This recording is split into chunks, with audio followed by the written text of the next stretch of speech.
Homogeneous functions के लिए Euler's theorem. Homogeneous function ऐसा फलन जिसके प्रत्येक पद में वेरिएबल्स जैसे x, y या अन्य जो भी वेरिएबल्स हों उनकी पावर्स, एक्सपोनेंट्स, घातों का योग सदैव समान आए, सेम आए। जैसे सभी वेरिएबल्स की घातों का योग n आ रहा है हर एक पद में, तो उसे समाघात फलन अर्थात होमोजीनियस फंक्शन कहते हैं। जैसे हम एग्जांपल लें, कोई एक फंक्शन है एफ एक्स वाई जो कि बराबर है a0 x to the power n plus a1 x to the power n minus 1y plus a2 x to the power n minus 2y square plus ऐसे बहुत सारे step, and last step is a n y to the power n। इसमें अगर हम हर एक step को देखें, first step देखें तो x की पावर n है और y है ही नहीं, अर्थात y to the power 0।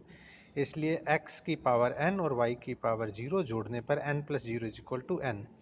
Second step में हम देखें तो x की पावर n माइनस 1 जबकि y की पावर 1, तो n माइनस 1 प्लस 1 करेंगे तो अगेन n। थर्ड स्टेप में देखें तो x की पावर n माइनस 2, y की पावर 2 जोड़ेंगे तो n minus 2 plus 2 again n। इसी प्रकार हर एक पद में, हर एक स्टेप में x और y की पावर्स का योग, क्योंकि n आ रहा है इसलिए हम कहेंगे कि यह फलन x y का nth ऑर्डर का होमोजीनियस फंक्शन है। अब यूलर थ्योरम क्या है? यदि f x y x और y का nth ऑर्डर का होमोजीनियस फंक्शन है तो x delta f by delta x plus y delta f by delta y is equal to N F होता है। यूलर थ्योरम का जनरलाइजेशन भी किया जा सकता है। यदि f x1 x2 xk अर्थात ऐसे k वेरिएबल्स का फंक्शन है जिसमें से पहला वेरिएबल x1, दूसरा वेरिएबल x2, ऐसे kth वेरिएबल xk है, k वेरिएबल्स का nth ऑर्डर का होमोजीनियस फंक्शन है, तो x1 delta f by delta x1 plus x2 delta f by delta x2 plus ऐसे ही, और last step xk delta f by delta xk will be equal to nf। This is called generalized form of Euler's theorem. अब हम Euler's theorem को कुछ examples की help से समझने की कोशिश करते हैं। सपोज हमारे पास में एक फंक्शन z है जो कि बराबर है 2x square plus 3xy plus Y cube. तो मान ज्ञात कीजिए delta z by delta x का और delta z by delta y का। That is partial differentiation of z with respect to x and partial differentiation of z with respect to y. Now z is equal to 2x square plus 3xy plus y cube।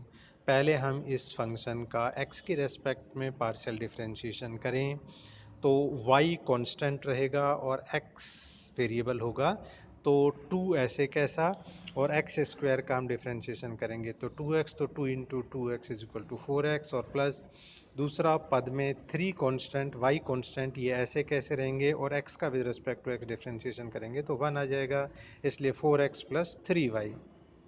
Similarly delta z by delta y करेंगे तो first step में 2 constant x square constant, इसलिए first step का differential 0।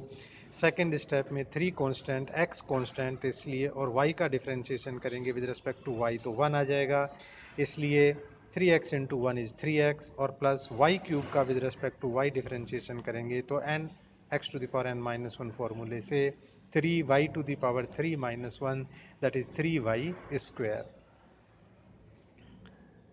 एक और further हम example लें, delta u by delta x, delta u by delta y और डेल्टा u बाई z का मान ज्ञात कीजिए, जबकि u is equal to a x square plus B y square plus c z square plus 2f(yz) plus 2g(zx) plus 2h(xy) हो तब।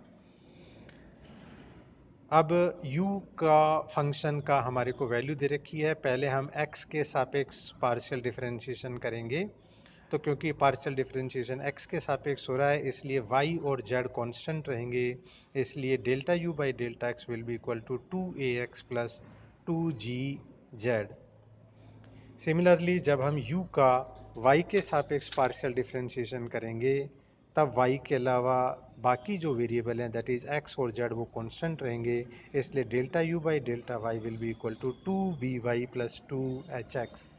और जब delta y by delta z निकालना है तब z के अलावा बाकी वेरिएबल्स कांस्टेंट माने जाएंगे, अर्थात x और y कांस्टेंट होंगे, इसलिए delta y by delta z delta u by delta z will be equal to 2cz plus 2fy।